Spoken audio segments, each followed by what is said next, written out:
hypothetical dialogue between Bruce Lee and Sansui. Setting: a quiet, serene garden, perhaps in Hong Kong. Bruce Lee and Sansui, both renowned martial artists and philosophers, are seated in contemplation. Bruce Lee: Sansui, I've heard much of your philosophy of Zen and martial arts. It's said that you've reached a state of oneness with your movements, a kind of effortless grace. Sansui: Bruce, you are a master of your own style, Jeet Kune Do. Your philosophy of be like water is a beautiful expression of adaptability and fluidity. Bruce Lee: yes, but it's more than just adaptability. It's about understanding the nature of reality, the emptiness at the core of existence. Sansui: precisely. In Zen, we call this mushin, a state of mind where there is no thought, no fear, no attachment. It's a state of pure being. Bruce Lee: and yet, in martial arts, we must be fully present, aware of every nuance, every threat. How can we reconcile these two seemingly contradictory states? Sansui: it's a paradox, yes, but in Zen, we believe that the ultimate truth lies in the paradox. The way of the warrior is a path of balance, between action and non-action, between being and non-being. Bruce Lee: I see. It's like the yin and yang, the duality of existence. Sansui: exactly. In martial arts, we must learn to embrace both the light and the dark, the soft and the hard. Bruce Lee: but how can we do this without losing our individuality, our sense of self? Sansui: the paradox is that by letting go of the self, we truly become ourselves. When we are no longer attached to a fixed identity, we are free to be anything, to do anything. Bruce Lee: it's a profound concept. I've often felt that my martial arts journey is a search for authenticity, for a true expression of myself.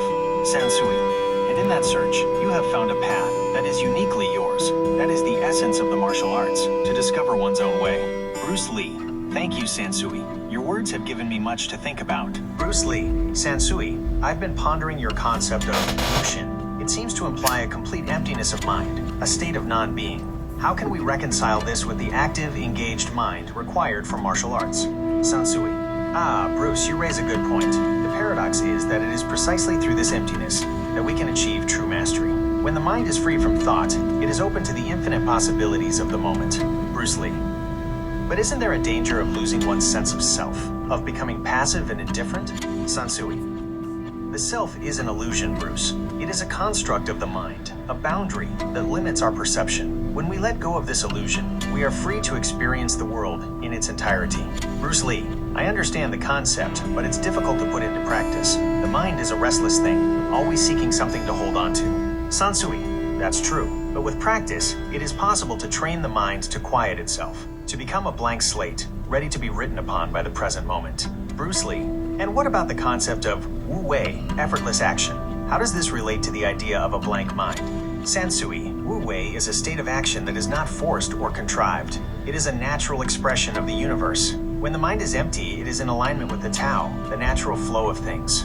Bruce Lee: it's a fascinating concept. I've often felt that the best martial arts are those that seem effortless, as if they were performed by a force greater than oneself.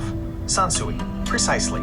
When we can let go of our ego and surrender to the moment, we can achieve a state of wu wei and become truly masterful. The final showdown, the final battle between Bruce Lee and Sansui, was a spectacle of grace, power, and philosophical depth. It was not just a physical contest, but a clash of minds, a confrontation of two radically different yet equally profound martial arts philosophies. Bruce Lee, with his explosive speed and relentless aggression, attacked with a fury that seemed unstoppable. Sansui, however, met each assault with a calm, almost serene detachment. His movements were fluid and effortless, as if he were dancing rather than fighting. The crowd was mesmerized, their breaths held in anticipation. The two masters seemed to be testing the very limits of human physicality, pushing themselves to the brink of exhaustion. In a moment of intense concentration, Bruce Lee launched a devastating punch that seemed destined to connect. But at the last second, Sansui shifted his weight and evaded the blow with a graceful twist of his body. With a single, precise movement, he struck Bruce Lee in the solar plexus, sending him reeling backward. Bruce Lee stumbled, his breath knocked out of him. He tried to recover, but his body felt heavy and slow. Sansui approached him calmly, his eyes filled with a mixture of compassion and respect. "You are a true master, Bruce," he said softly. "Your philosophy of be like water is a powerful one, but remember, even water can be frozen." With that, Sansui placed a gentle hand on Bruce Lee's shoulder. The younger man felt a wave of peace wash over him. He closed his eyes and surrendered to the moment. As the crowd erupted in cheers, Bruce Lee and Sansui stood together, their bodies bathed in the golden light of the setting sun. They were no longer opponents but brothers, united in their shared love of martial arts and the pursuit of enlightenment.